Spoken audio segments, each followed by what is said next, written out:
Hello बच्चों, 9th science class में आपका स्वागत है। और आज हम लोग देखेंगे पादप जगत के वर्गीकरण के अंतर्गत कुछ जो बचे हुए टॉपिक्स थे। जैसे कि यहाँ पर सबसे पहला टॉपिक आपको मिल रहा है एंजियोस्पर्म या आवृत बीजी। अब ये है क्या चीज़? ये पादप हैं, ये आप अच्छी तरह से जान चुके हो, पहले पढ़ भी चुके हो। तो एंजियोस्पर्म या आवृत बीजी पादप क्या होते हैं उसके बारे में हम लोग थोड़ा सा चर्चा कर रहे हैं।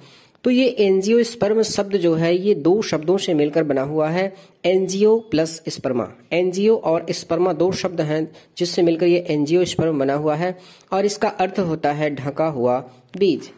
तो ढका हुआ बीज, एंजियो का मतलब होता है ढका हुआ और स्पर्मा का मतलब होता है बीज। तो ढके हुए बीज वाले पादप जो है वो इस वर्ग के अंतर्गत आते हैं। अर्थात एंजियोस्पर्म के अंतर्गत वे पादप आते हैं जिनमें बीज जो है वो किसी कबर से ढका हुआ होता है। इसमें बीज का विकास जो होता है वो अंडाशय के भीतर होता है, अंडाशय के अंदर होता है, अंडाशय में ही ये बंद रहता है बीज, इसीलिए इसको हम ढका हुआ कहते हैं। तो जैसे कि इसके अंतर्गत क्या आते हैं, नीम, चना, मटर, इस तरह के आम, जो भी पौधे पुष्पी पौधे होते हैं जिनमें फल बनते हैं, वही जो है एंजियोस्पर्म के अंतर्गत आते हैं। कोई भी एग्जाम्पल आप इसमें और भी ले सकते हो। इसके बाद हम यहाँ पर देखते हैं तो पादप जगत का वर्गीकरण यहाँ पर आपका समाप्त हो जाता है और फिर आगे चलते हैं तो आपको मिलेगा जंतु जगत। तो जंतु जगत को हम एनिमेलिया भी कहते हैं, एनिमल जिसके अंतर्गत आते हैं। तो एनिमेलिया को हम जंतु जगत कहते हैं। इस जगत के अंतर्गत सभी जंतुओं को रखा गया है और हम इसे निम्न वर्गों में देख सकते हैं कि निम्न वर्गों में बांटा गया है। जैसे कि पहला आपका है पोरीफेरा, दूसरा है सिलेंट्रेटा, तीसरा है प्लेटीहेल्मिन्थीज, चौथा है नीमेटोडा, पांचवा है एनिलिडा, छठा आर्थ्रोपोडा और सातवां मोलस्का, फिर आठवां इकाइनोडर्मेटा और नौवां कार्डेटा। तो इसके तरह आप देख रहे हो लगभग 9 वर्गों में इसे बांटा गया है।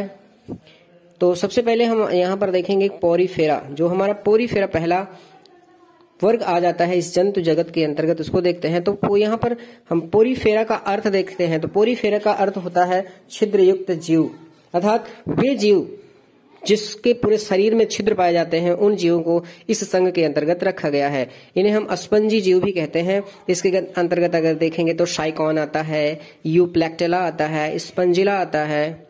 और तो इस तरह से ये सभी जंतु जो है वो पोरीफेरा संघ के अंतर्गत रखे गए हैं। इसके बाद है सिलेंट्रेटा। सिलेंट्रेटा देखेंगे तो ये जलीय जंतु होते हैं। इनका शरीर जो होता है, जो शरीर का संगठन होता है वो ऊतकीय स्तर का होता है, अर्थात इनमें अंग और अंगतंत्र नहीं बने होते हैं। इनमें एक देह गुहा होती है जिसके द्वारा ये अपना भोजन करते हैं, पाचन करते हैं, उत्सर्जन करते हैं। इसके अंतर्गत जीव अगर देखते हैं तो आता है आपका हाइड्रा आता है, जेलीफिश आता है, समुद्री एनीमोन आता है। तो इस तरह के जीव जो है वो सिलेंट्रेटा वर्ग के संघ के अंतर्गत आते हैं। तो यहाँ पर आपको हाइड्रा का फिगर नजर आ रहा है। तो इस तरह से ये 2 संघों के बारे में हमने आज देखा और बाकी जो बचे हुए संघ हैं वो आपको अगली वीडियो में मिलेगा।